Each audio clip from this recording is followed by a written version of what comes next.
This is the third video of the CSS course which was introduced in this channel. If you haven't watched those two videos which are starting one, I recommend you to go through it. In this video we will discuss about working with images. Images are an important thing in the website development as it gives a look to the website.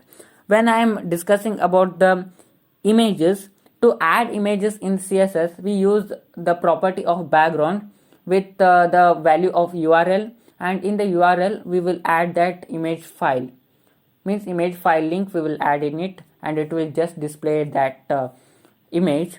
And when I am using this property, you can't download anything in the website. Yes, if I am using the image in the HTML, you can just right click on that image and you can download that, but it is not the same thing with the backgrounds in CSS. You can't download it.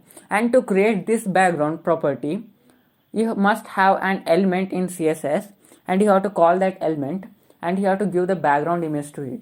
Yes, this is how the background works. You have to call the element for each of the properties. And next we are going with the background repeat. When I am talking about the background repeat, when you allocate background image to anything on the HTML element, if the image is very small, it will get multiplied for many of the times. To stop it, we use the background repeat. Well, repeat also includes three types: repeat X, repeat Y, and no repeat and inherit. When I am using background repeat equal to repeat X, it will repeat along X axis only. If I am using repeat Y, it will repeat only on Y axis. If I am using no repeat, the images will not be repeated, it will be shown in only one time. And if I use inherit, it will just take up the value of the parent node.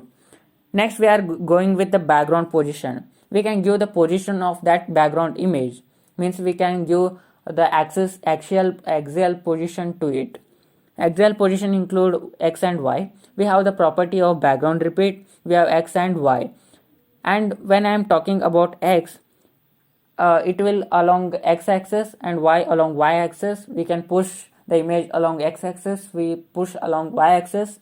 And this also includes the values which must be in percentage and pixel, and it can take up only in format of the numbers.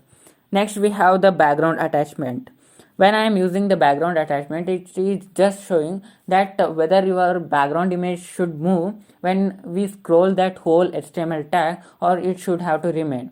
It is discussed with the background attachment. We have many of the values. The values include scroll, the values include the scroll, inherit, fixed. When I am using the scroll, background attachment equal to scroll, you can scroll that image. Means if you just move that, the background images also move along it. And when I am using the fixed, the background images will not be moved, it is fixed. When I am using the inherit, just it will take up the value of the tag which we have used previously. And next we will go. Well, now I am going to discuss about how to add images in the CSS. Well, we have added the images in the HTML, but those are different because you can download the images of the HTML, but you can't do the same thing with the CSS. Well, now I will show you how to add the images. First of all, whenever you create any tag, I have created a P tag with a hello world. If you create any tag, you must have to add the width of it. I will mention width of it as 300 pixel, and next I will add the height. I will mention the height as around 500 pixel. Height as a 500 pixel. Next, now you have to add the background. To add the background image, you have to use the background, either image or just background, and you have to use the URL,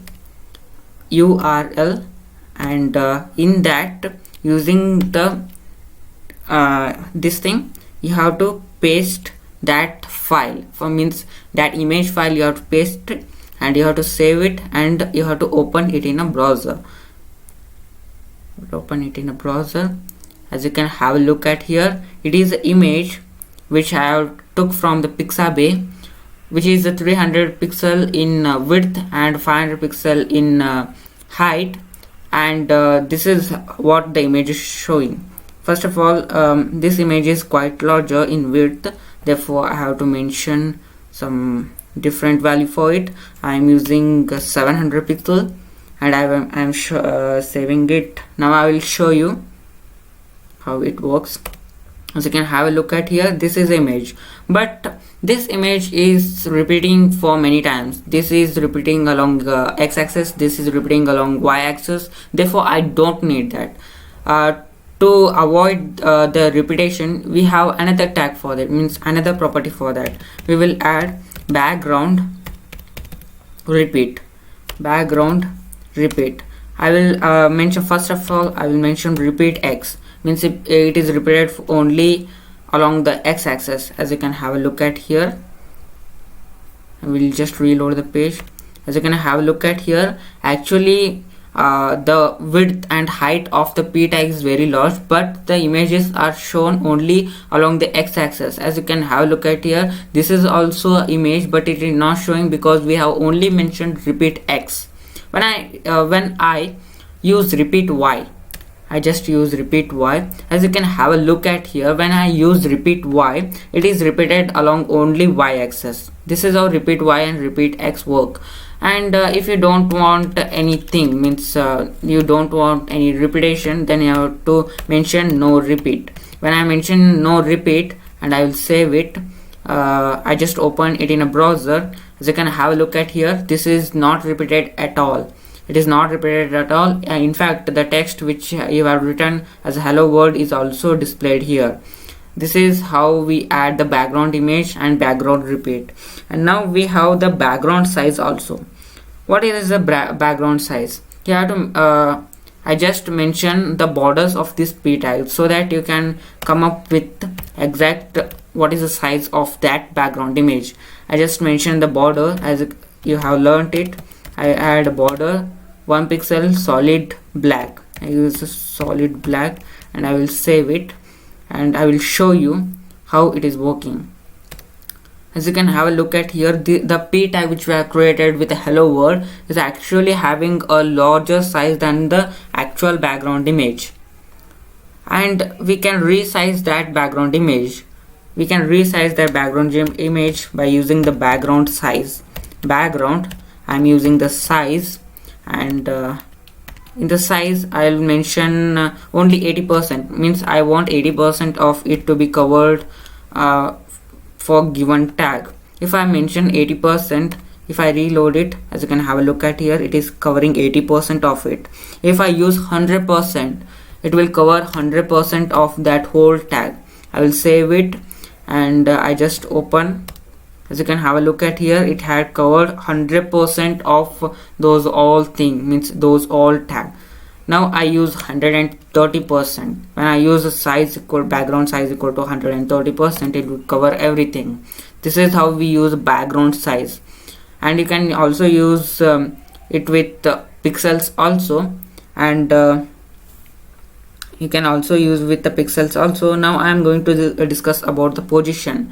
Means actually you can move that background image into any axis in the given tag. Here I use only 70% so that you come up with how the background position work. Now I will mention about the background position, and we have two values x and y. For x, I mentioned it must move 200 pixel away from the left side, and it has to move the 30 pixel from the top, and I will save it, and now I will show you how it works, and I will save. As you can have a look at here, it is only 70%, but it is not started from the left side. It is started 100 pixel from the left side. This is how the background position works. It is 100 pixel from x-axis and 40 or 20 pixel what mentioned here. Yes, we have mentioned 30 pixel and 200 pixel. It is 200 pixel away from the left side and 30 pixel from the top. This is how the background position work. This is all about the background related styling. Next we will go with the styling the list. We have discussed about the list in the HTML, and we can style those lists in the CSS. and we have the three property onto which we will give the style to this list, which includes the list style type, list style position, list style. When we are discussing about the list style type, as we know, whenever we create the list in the HTML, it is either created with a dot or it is created with a number according to its ordered list or unordered list. We can replace those dot and the numbers with using this list style type. Well, list style type includes many types. It includes a none, and it includes a circle, square, decimal, disk, lower alpha, and many more. When I am using the circle, the dot or the number is replaced by the circle. If I am using the square, it is replaced by the square, and it is replaced by the decimal. It is also replaced by a disk, and it is also replaced by a lower alpha. When I am using the list style image, we can replace that dot or that number with the images. As we can replace that images, as you can show on the presentation. I have created two lists, ice cream and Turkish, and I have replaced that dot and number with those images. We can do this with using the list style images. For that, we have to have the property of list style image, and we have the value of URL, and in that URL we have to put that image file link, and we will load it, and it will display that images instead of that dot and numbers. And when we are creating list style position, it will just give whether that lists are displayed along the dot, means along that dot or number, or there must be a gap.